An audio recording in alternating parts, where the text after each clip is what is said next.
Bonjour à tous. Je continue à vous partager des extraits du livre de Yves Semen sur la théologie du corps de Jean-Paul II. Continence entre excitation et émotion, suite. Pardon.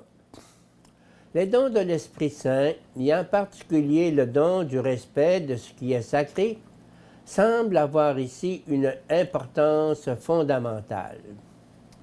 En effet, ce don soutient et développe chez les époux une singulière sensibilité à tout ce qui, dans leur vocation et leur vie commune, porte le signe du mystère de la création et de la rédemption, à tout ce qui est un reflet créé de la sagesse et de l'amour de Dieu.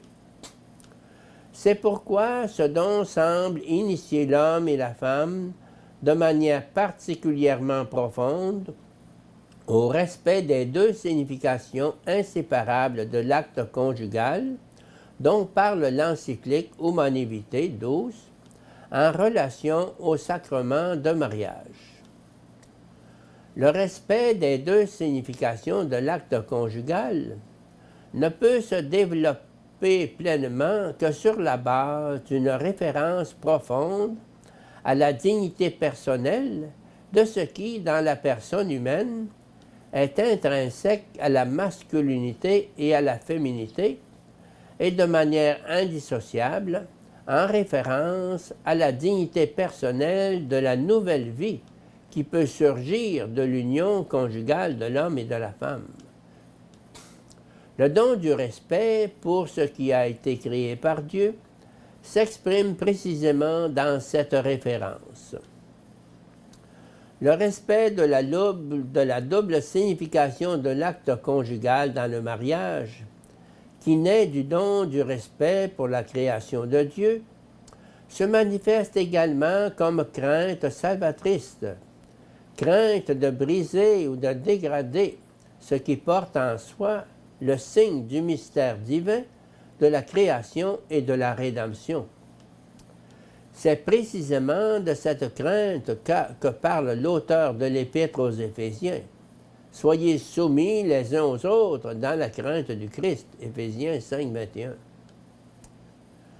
Si cette crainte salvatrice est immédiatement associée à la fonction négative de la continence, c'est-à-dire à la résistance opposée à la concupiscence de la chair, elle se manifeste également et de manière croissante au fur et à mesure que cette vertu mûrit, comme une sensibilité pleine de vénération pour les valeurs essentielles de l'union conjugale, pour les deux significations de l'acte conjugal, ou pour parler le langage des analyses précédentes, pour la vérité intérieure du mutuel langage du corps. Pour ce qui est de la problématique de ce qu'on appelle la continence périodique ou recours aux méthodes naturelles, le don du respect pour l'œuvre de Dieu aide au plan du principe à concilier la dignité humaine avec les rythmes naturels de fécondité, c'est-à-dire avec la dimension biologique de la féminité et de la masculinité des époux, dimension qui a également sa signification propre dans la vérité du mutuel langage du corps dans la vie conjugale. Dans la vie spirituelle des époux, les dons de l'Esprit Saint sont aussi à l'œuvre, et en particulier le donum pietatis, c'est-à-dire le don du respect pour ce qui est œuvre de Dieu. Ce don, uni à l'amour et à la chasteté, aide à identifier dans l'ensemble de la vie conjugale commune cet acte dans lequel, au moins potentiellement, la signification sponsale du corps est liée à sa signification procréatrice.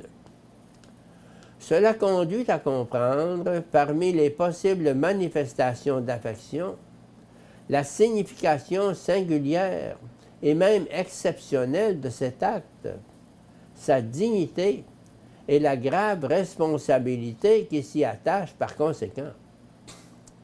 De ce fait, l'antithèse de la spiritualité conjugale est constituée en un certain sens par le manque subjectif de cette compréhension, lié à la pratique et à la mentalité anticonceptionnelle. Plus que tout, cela constitue un énorme dommage au point de vue de la culture intérieure de l'homme.